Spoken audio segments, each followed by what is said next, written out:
Hello, I'm Matt Guff from thehouse.com. I'm here with Jesse Paul. Jesse, thanks for being here. Thank you. Yeah, Jesse's in town for a little bit, and he's kind of walking us through some of the boards that he really enjoys and likes.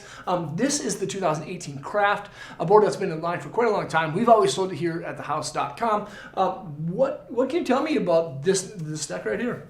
Well, one thing that I do like about this board actually is how affordable it is. I think it's cool to have boards all along the price range, but it's nice that when there's a lot of technology in it for the price point, and so I think that's, first of all, really cool thing about it. Yeah.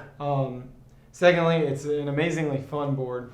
It's really playful with the camber that it has. It's Salomon's rock out camber, which is just quick explanation is like flat in between your bindings, a little bit of camber underneath your feet, and then rocker on the tip and tail. Yep. Which provides like a really interesting pop and just kind of interesting freedom, because you can like really lean back and get the pop off of that rocker nose and tail, but you can also it kind of like releases in a really interesting way. It like loads up in your feet and releases here as you're kind of lifting off, if that makes sense. And so I'm a big fan of this type of camber. It's the same camber that's in the Villain and the Assassin and the Sleepwalker.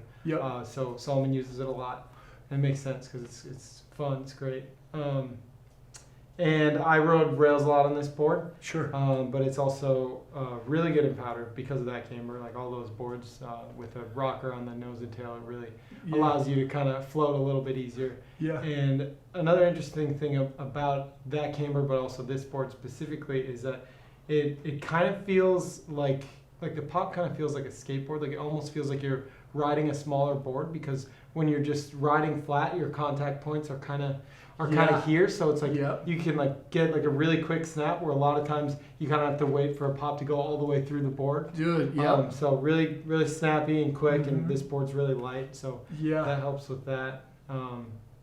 And just like having the nice flat base in the middle is always good. It's really it's really solid when you're on rails, just right in the middle there.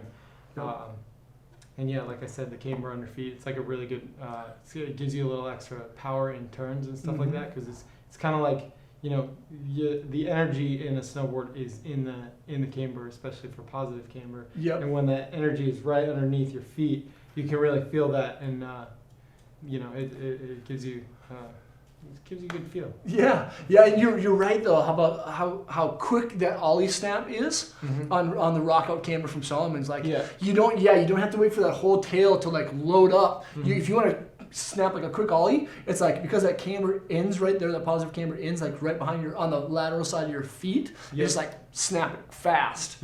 Which it kind of, for me, took a little bit of time to get used to, because I'm so used to riding. It takes a second. Totally full camber boards. But once you get used to that spot where that pop like really is, like that's a good feeling. And you were saying earlier that this is kind of like for that price conscious rider that wants like a really fun board that has lots of snap, but may not be as aggressive as something like the Assassin, right? Yeah, of course. It's going to be a little bit softer. Not going to be quite as stable, high speeds and stuff like that.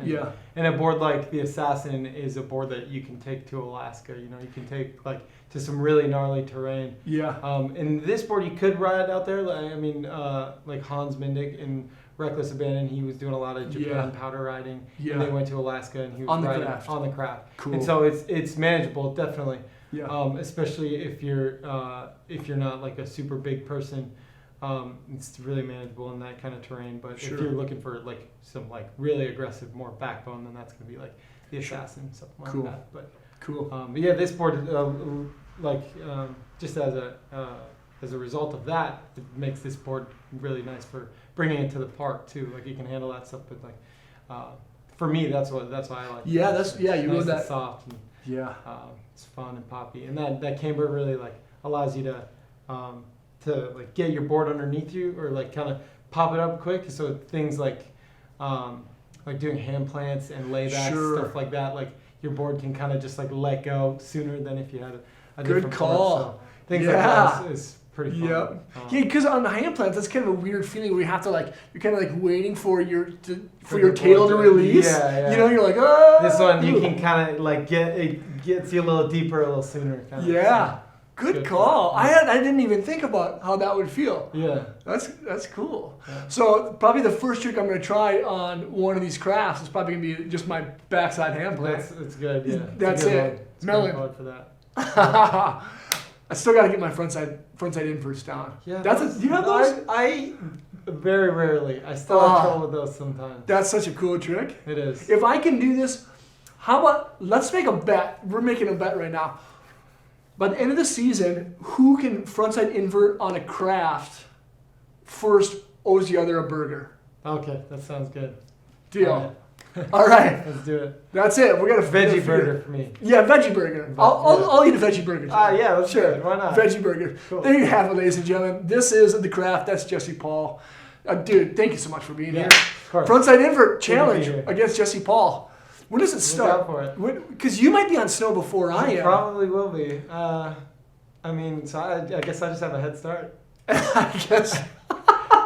Unless you want to, maybe you can. I'm gonna go to Buck Hill. I'm gonna go to Buck Hill on the Nevaplast and learn that. Okay, well that would be impressive. I'll buy you 2 burgers. If you all right, deal. Cool. Thank you guys so much for watching.